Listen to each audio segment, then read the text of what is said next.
apaguen sus audios. En este momento hay un poquito de interferencia con algunos de los audios, así que por favor omitan el audio para poder dar inicio a la clase.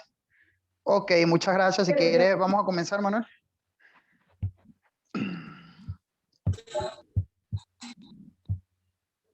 Hay un audio por ahí todavía sonando.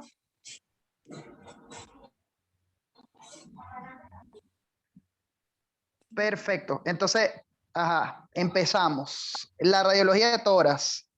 Bueno, un estudio, creo que uno de los estudios más indicados en el quehacer médico día a día, uno de los estudios que por muchas razones es indicado en lo que es la clínica cotidiana, lo que es el desenvolvimiento habitual del médico en sus labores cotidianas, en sus labores diarias.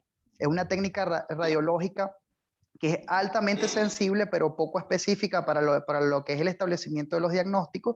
Sin embargo, está distribuida en la mayoría de los hospitales, inclusive dependiendo del país donde se localicen, hay centros de distintas categorías que la incluyen, hasta ambulatorios de pequeña envergadura que cuentan con servicios de rayos X. Es uno de los servicios básicos de lo que es el servicio, los servicios que puede ofrecer un establecimiento o dispensador médico. Obviamente tenemos que saber, y es algo que todos lo hemos visto ya seguramente en el pregrado, que involucra el uso de radiaciones ionizantes, y obviamente hay una cantidad de radiación que el paciente puede recibir en cantidades por año, y la exposición a la radiación es acumulativa. Eso es algo que tenemos que tener en cuenta. No es tampoco muy positivo que un paciente se esté irradiando a cada rato, porque obviamente la radiación ionizante es acumulativa y está asociada a alteraciones, mutaciones genéticas que pueden desencadenar a futuro o predisponer o generar un importante factor de riesgo para el desarrollo de patologías neoplásicas. Entonces, eso es muy interesante y son datos muy generales, pero que debemos tener en cuenta siempre a la hora de indicar una rayos X de tórax. Deben ser capaces de interpretar con fiabilidad. Si una persona bien entrenada, profesionalizada en lo que es el estudio o la interpretación clínica de la radiología de tórax, sea cual sea su ubicación en la anatomía corporal, si esta persona está bien entrenada, va a tener la capacidad de orientarse y orientar a otros clínicos en el diagnóstico adecuado de las patologías y más oportuno, inclusive más rápido, pudiendo quizá abordar la patología desde un inicio o desde sus fases tempranas y así obtener mejores resultados terapéuticos. Si quieres, pasa la imagen, Manuel.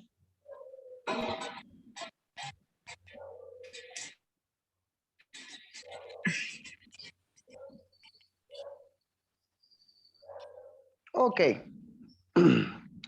Las indicaciones de la rayos X de tórax, en este caso, que es el tema que nos atañe el día de hoy.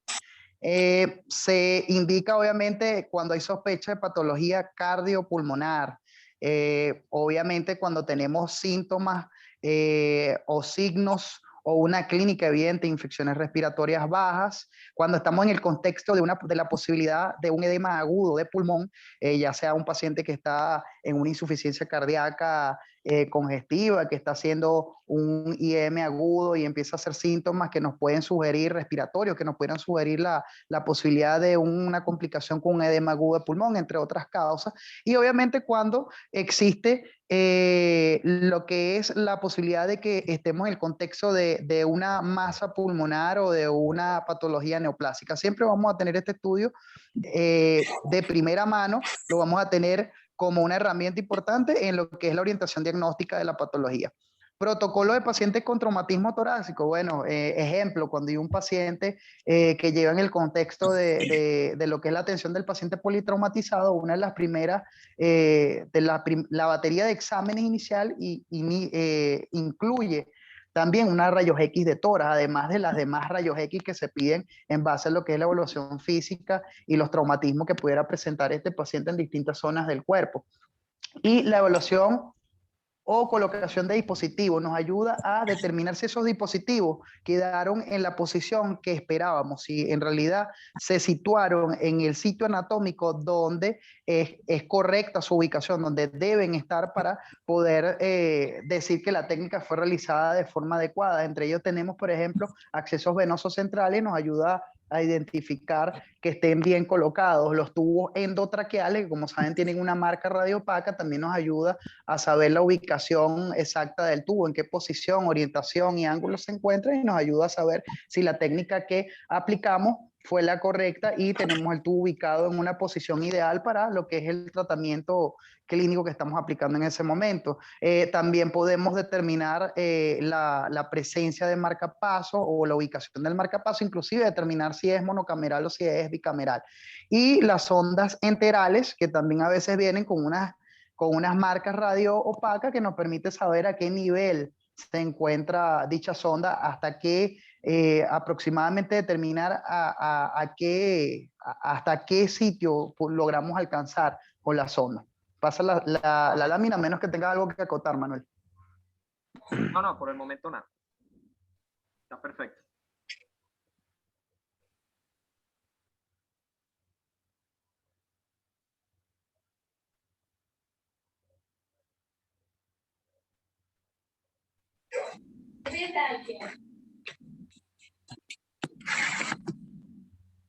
Perfecto. Sabemos que existen muchísimas proyecciones radiológicas.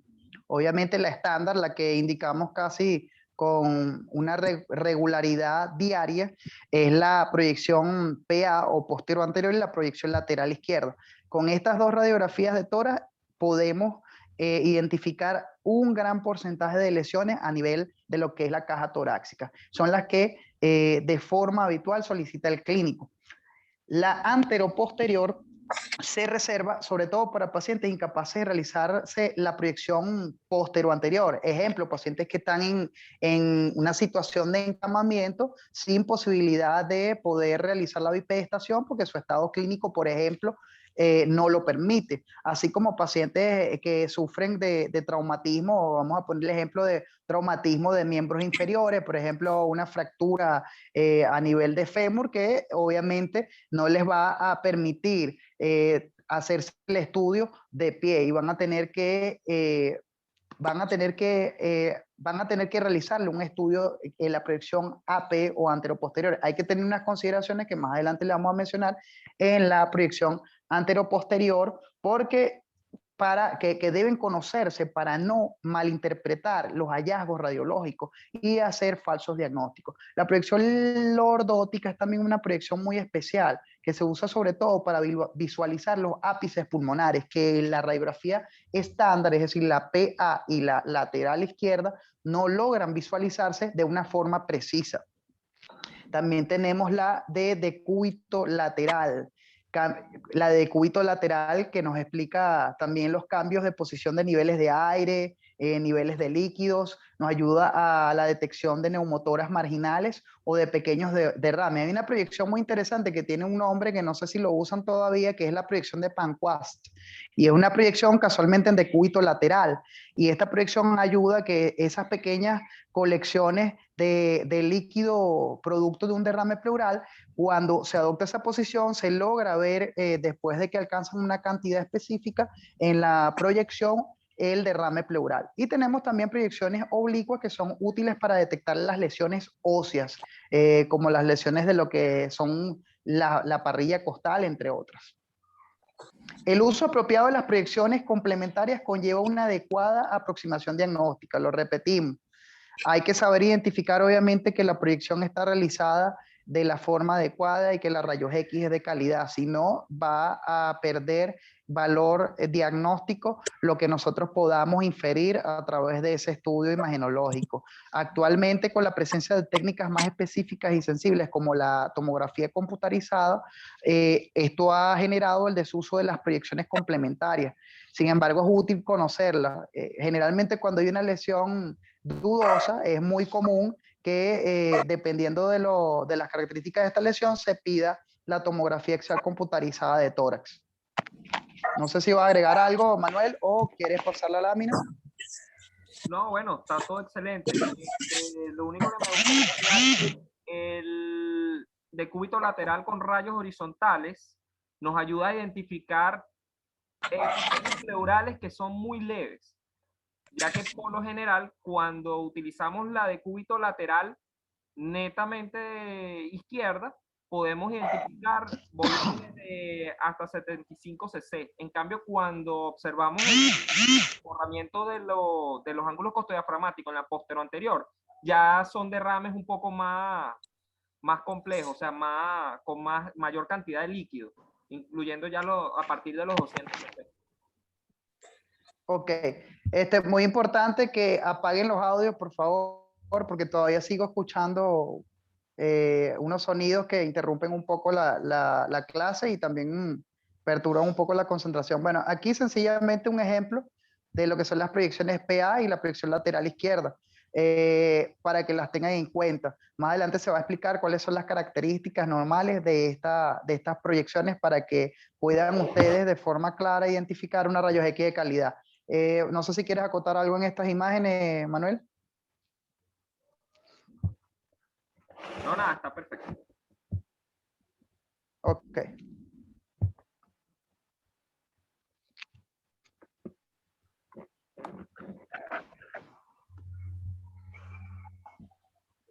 Ok. Aquí les traemos como una pequeña reflexión, es como para que ustedes tengan la idea. Por favor, hay un audio que está interfiriendo. No sé si puede verificar ahí quién tiene el audio encendido, Manuel. Uno Ok. se llama iPhone. No sé quién es. Ok, por favor. Exacto, pero es importante que apague el audio porque está interfiriendo con la clase. Ok, acá lo que queremos expresar con estos dos bombillitos que ustedes ven a su izquierda, uno a medio llenar y el otro casi al 80, 70, 80%, queremos expresar que un solo estudio radiológico, es decir, si tú pides solamente la PA o solamente pides la lateral, vas a tener menos posibilidades o menos porcentaje de éxito en lo que es la realización del diagnóstico clínico, del diagnóstico imagenológico. Estas dos imágenes generalmente se piden juntas, la PA y la lateral izquierda, porque juntas obtenemos la correlación necesaria para nosotros tener un porcentaje mucho mayor de éxito a la hora de realizar el diagnóstico imagenológico correcto o acercarnos o sugerir, lo cual es uno de los papeles más importantes que vamos a desempeñar en lo que es el diagnóstico imagenológico, que es el orientar al clínico, al médico tratante en lo que es la patología ante la cual estamos presentes. No sé si quiere agregar algo, Manuel. No, nada, ve dándole. Cualquier cosa yo comento. Perfecto.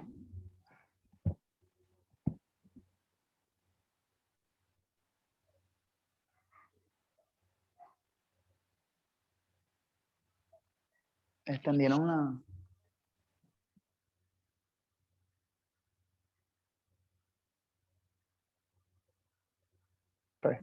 Ok.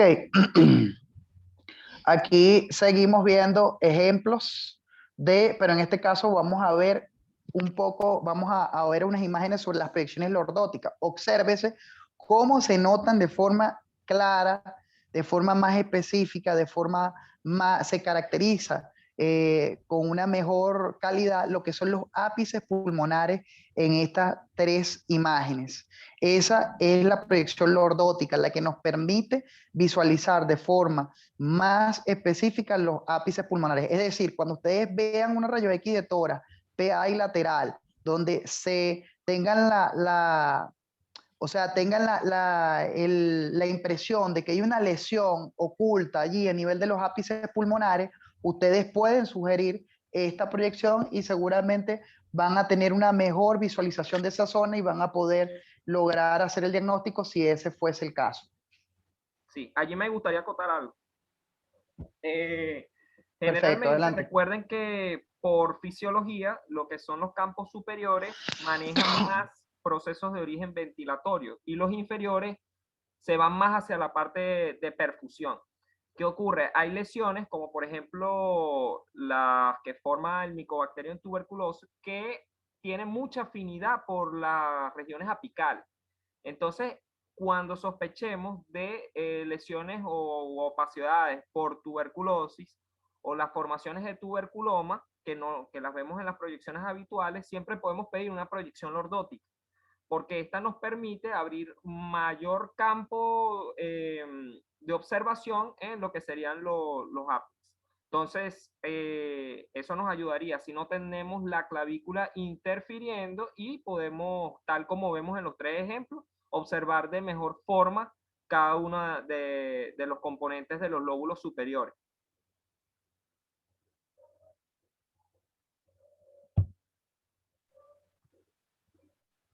Perfecto. Vamos a hablar entonces un poco acerca de la anatomía básica en adelante. Ok, lo primero que tenemos que saber es dividir los pulmones en campos. Esto nos permite evaluarlos de una forma más detallada y así más precisa también. Es importantísimo tener este conocimiento para poder localizar las lesiones en campos específicos y poder así individualizar a cada paciente.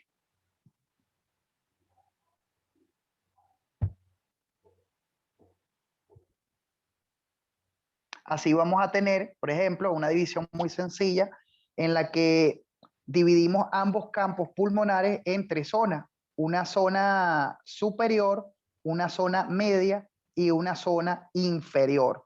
Entonces esto nos va a permitir localizar las lesiones en cada una de estas zonas y así poder orientar de mejor forma al clínico acerca de el sitio o localización de la lesión. Ajá. Creo que una lámina antes de esa, o esta es la que sigue. No, esa es la que prosigue. Ok. Entonces, tenemos que tener en cuenta también los conocimientos de la anatomía a nivel de lo que es el sistema respiratorio. Recuerden que el lóbulo, el pulmón izquierdo, tiene una cisura oblicua o cisura mayor que me va a dividir el pulmón izquierdo en dos lóbulos, superior e inferior.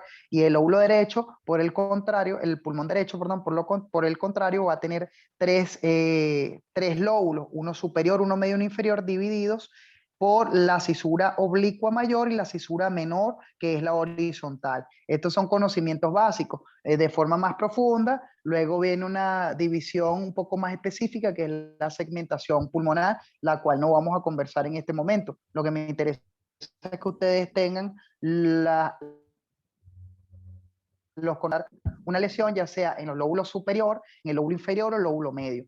Del lado izquierdo, la cisura oblicua tiene una posición similar, pero no hay cisura horizontal. ¿Ok?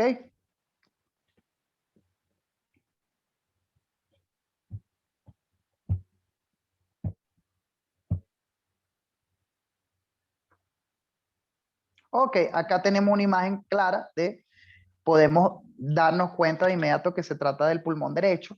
Tenemos la cisura oblicua, como ustedes ven en la imagen, que me va a separar o me va a dividir el pulmón derecho en dos lóbulos, superior e inferior. Pero además de eso tenemos una cisura horizontal, la cual nos va a dividir el lóbulo superior del medio. Esta imagen es interesantísima porque esta es una de las razones por las cuales pedimos la proyección lateral junto a la proyección posterior-anterior. En la proyección posterior-anterior, los lóbulos pulmonares se anteponen uno al otro. Entonces, tú solamente con ver una lesión en la proyección posterior-anterior, no puedes determinar de forma eficaz si está en el lóbulo superior, en el lóbulo medio o en el inferior.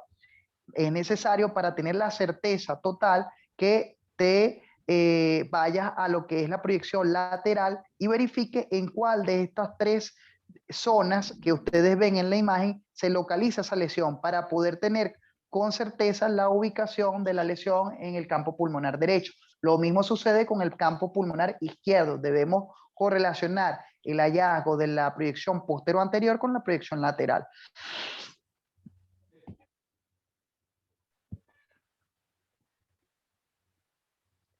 En esta imagen que ven a continuación, la del medio, podemos observar las dos cisuras, la proyección imaginaria de las dos cisuras pulmonares, tanto la derecha, señalizada allí con una línea verde oscuro, right, y la derecha, que me está...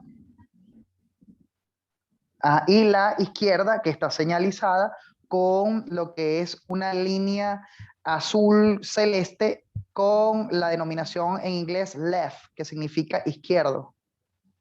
Serían las cisuras oblicua izquierda y derecha de cada pulmón respectivamente.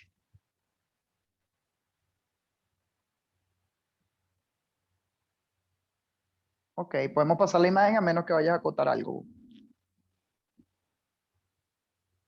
Seguimos hablando de anatomía, seguimos aprendiendo un poco más de anatomía. En esta imagen observen de forma tan notoria cómo se dibuja la tráquea en la proyección póstero anterior. Generalmente la van a ver como una zona radiolúcida. Recuerden que en la rayos X de tórax, y esto lo tenemos que tener muy claro, hay distintas densidades. Tenemos una densidad grasa o de tejido muscular que es un poco, es una densidad gris. Tenemos la densidad oscura, que es lo que se refiere a los campos pulmonares, al aire. Como tal, esa densidad oscura la podemos ver en los campos pulmonares y en este caso en la tráquea también se ve un poco de radiolucencia.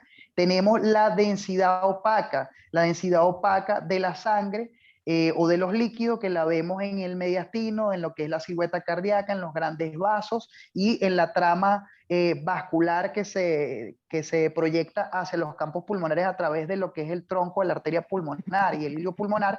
Y tenemos una densidad un poco más blanca, brillante, que es la ósea. Siempre tienen que tener en cuenta esto y comparar y ubicarse en las distintas densidades que existen en las rayos X de tórax. En este caso van a ver un poco de radiolucencia que se va a observar en donde ven esa imagen azul, que es donde se proyecta lo que es la tráquea. La tráquea suele estar desviada un poquitico de forma fisiológica hacia la derecha, como ustedes notan allí. Eso puede tener que ver con lo que es la presencia del arco aórtico, de lo que es el callado aórtico, que recuerden que esta sobremonta lo que es el bronquio principal izquierdo. Debemos también tener en cuenta acá que a nivel de la carina, esa tráquea, que eso está ubicado aproximadamente a nivel anatómico de T4, esa carina, a ese nivel se divide la tráquea en dos bronquios, uno principal derecho y uno principal izquierdo.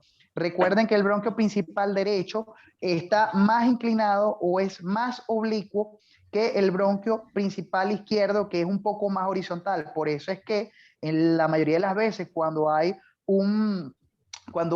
lo que es la presencia de un cuerpo extraño dentro de la vía respiratoria, esta con mayor tendencia se va a presentar del lado derecho, por esa inclinación que tiene, por esa diferencia que hay en la angulación. Exactamente, por ejemplo, en las neumonías por broncoaspiración, obviamente hay más posibilidad de que ese material broncoaspirado vaya a parar más hacia el pulmón derecho que al izquierdo.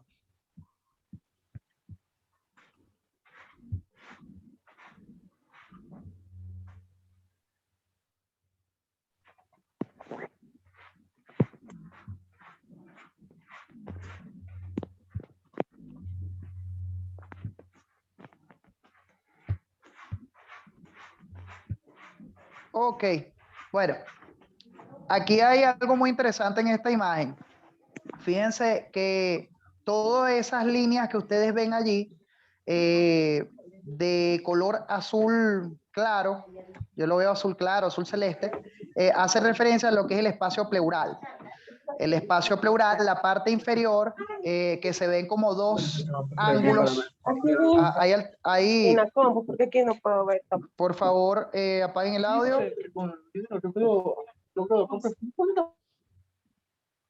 Ajá. Entonces, pueden observar que esas líneas hacen referencia a lo que es el espacio pleural.